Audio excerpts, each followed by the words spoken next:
Dans les yeux de mes parents, dans leur vision de la vie, je ne faisais pas un travail. Bah si, je travaille, je me lève, je pars en tournage, je poste, enfin c'est un job. Le travail, vu par nos parents.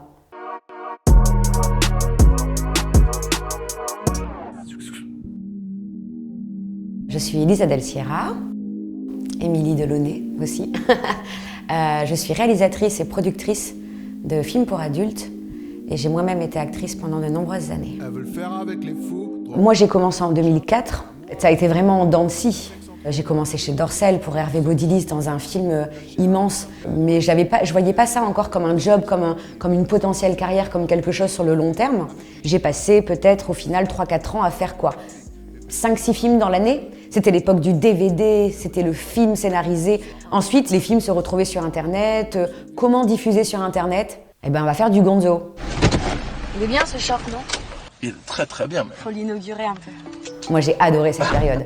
On baisait, mais tout le temps, quoi. Mais on baisait, quoi. Après, je me suis dit, ah, vas-y à fond, fais-le. Et là, c'est parti très loin. Je me suis retrouvée aux États-Unis, dans les pays de l'Est, tout ça. J'ai beaucoup voyagé. Hey, I'm Lisa Del Sierra and you're watching The Insider. Et du moment que j'ai souhaité arrêter, du jour au lendemain, je suis devenue femme de ménage parce que j'avais pas suivi d'études. Donc ma carrière, elle est intimement liée à ma vie. J'ai rencontré quelqu'un et j'avais plus envie de faire ça, j'avais envie d'être exclusive pour lui. Et quand j'ai été super satisfaite de ma vie personnelle, je me suis sentie à nouveau de revenir dans le business, entre guillemets, mais à ma façon, en tant que productrice, en tant que réalisatrice. Mec du début, mec seul, couple, ça fait 3 scènes. Alors, il nous faut plus de sexe. Alors, j'ai un autre métier civil, effectivement, je suis infirmière.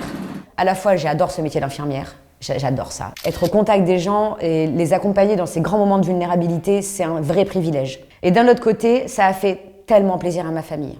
Mon père, une émotion. J'étais heureuse, en fait, de lui donner cette joie. Elle a fait quelque chose. Parce que dans les yeux de mes parents, dans leur vision de la vie, je ne faisais pas un travail. Bah si, je travaille, je me lève, je pars en tournage, je poste, enfin c'est un job. Le travail, vu par nos parents.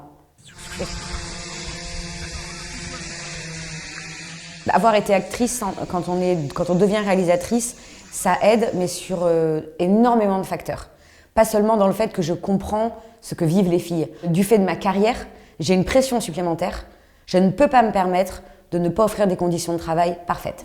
C'est qu'une débutante, mais elle veut faire la grande.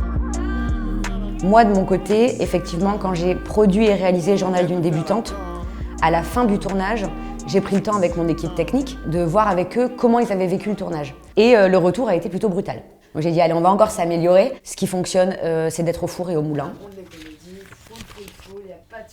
Quand Dorcel m'a contactée, eux, de leur côté, la question était de trouver des points de recommandation par les gens qui font ce job. Quel est votre parcours ? Qu'est-ce qui vous a manqué ? Qu'est-ce que vous voudriez faire ? Et du coup, en est sorti la charte déontologique. Il en est ressorti beaucoup de propositions superbes. Et je vois le nombre de jeunes filles qui ont des plateformes payantes aujourd'hui, qui s'adressent à moi parce qu'elles se demandent si elles veulent faire du X, mais comment, mais pourquoi, et que je renvoie sur la charte déontologique le nombre de captures d'écran d'actrices qui me disent « Regarde, j'ai renvoyé vers la charte, j'ai renvoyé vers la charte », mais je trouve ça tellement cool. C'est vraiment super, quoi. Quand on prépare un film, à peu près tout peut se faire à distance, sauf rencontrer des comédiens et des comédiennes qu'on ne connaît pas. Ce qui est intéressant, c'est vraiment les 18 recommandations en pratique. Qu'est-ce que ça veut dire et en quoi ça nous engage, nous, envers vous, et vous, envers nous. D'accord.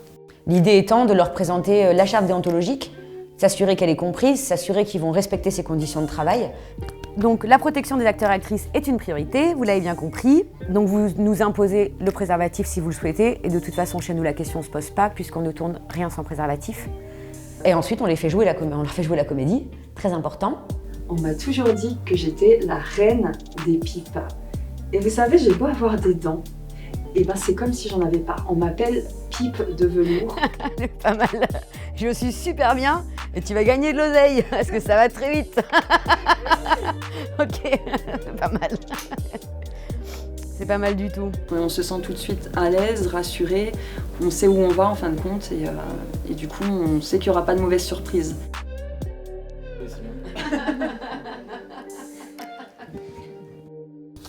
Voilà.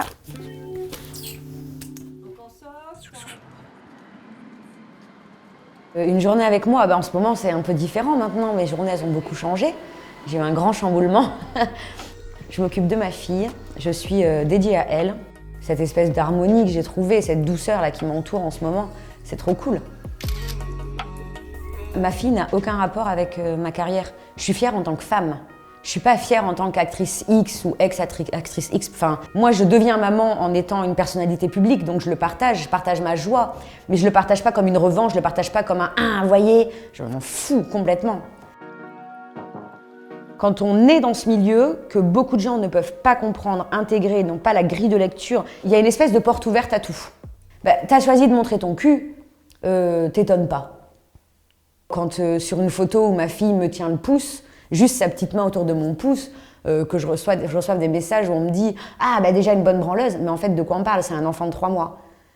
Enfin, juste reprenez-vous, un peu de décence. Ma fille, elle fera ses expériences, je gérerai en temps voulu, évidemment j'angoisse, évidemment j'ai peur qu'elle soit déçue de moi, de ne pas réussir à lui donner suffisamment d'ouverture d'esprit, juste qu'elle considère que j'ai réussi à lui donner des clés suffisamment chouettes pour qu'elle se dise « Mais chacun fait ce qu'il veut ». Si je pouvais en faire un humain tel quel, mon Dieu, j'aurais réussi ma vie. Vraiment, j'aurais réussi ma vie.